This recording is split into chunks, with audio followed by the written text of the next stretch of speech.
Bonjour à tous et bienvenue à Stuttgart en Allemagne, près de l'usine de Porsche pour un événement qui n'arrive pas souvent, c'est le renouvellement de l'ensemble de la gamme 911. Alors la 991 que vous apercevez juste derrière moi va être remplacée par la 992 qui promet plus de puissance, plus d'efficacité et plus de technologie. Je vous propose de la découvrir dès maintenant.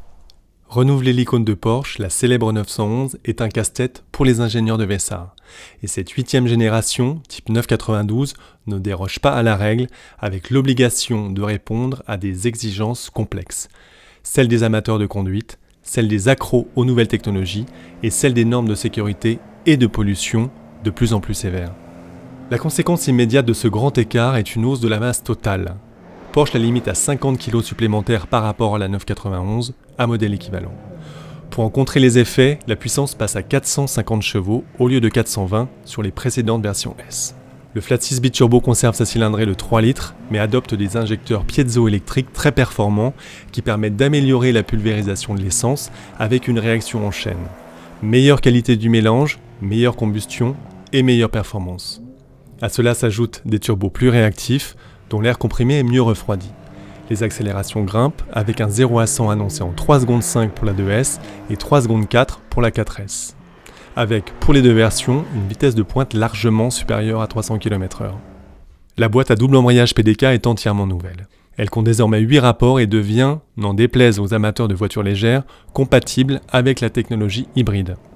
En revanche, c'est toujours la masse, en l'occurrence celle des batteries, qui freine les ingénieurs de Porsche pour l'instant.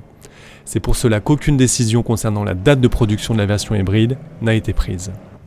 Nous attendons que la technologie des batteries évolue pour l'adapter à la 911, précise Matthias Hofstetter, l'un des responsables du projet. Ce qui nous rassure, c'est que le même Matthias nous confie avoir répété à son équipe tout au long du développement de la 992 qu'il s'agissait d'une voiture de sport et pas d'une Panamera à 2 portes, avec un parti pris pour en faire une auto vivante, communicative et surtout pas une limousine.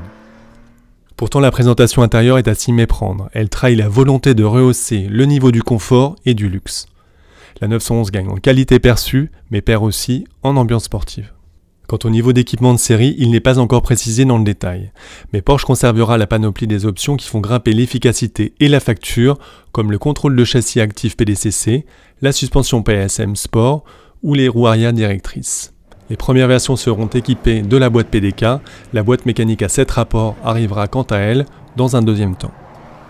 Au final, on s'aperçoit que l'une des principales qualités de la 911, sa masse reste contenue, c'est rassurant, tout comme le discours concernant les sensations qui n'est pas noyé par celui des équipements comme chez certains constructeurs. Reste à savoir comment ces modifications vont se traduire en termes de feeling de conduite et de tempérament du flat 6. Pour ça, il va falloir encore être patient et attendre les premières prises en main.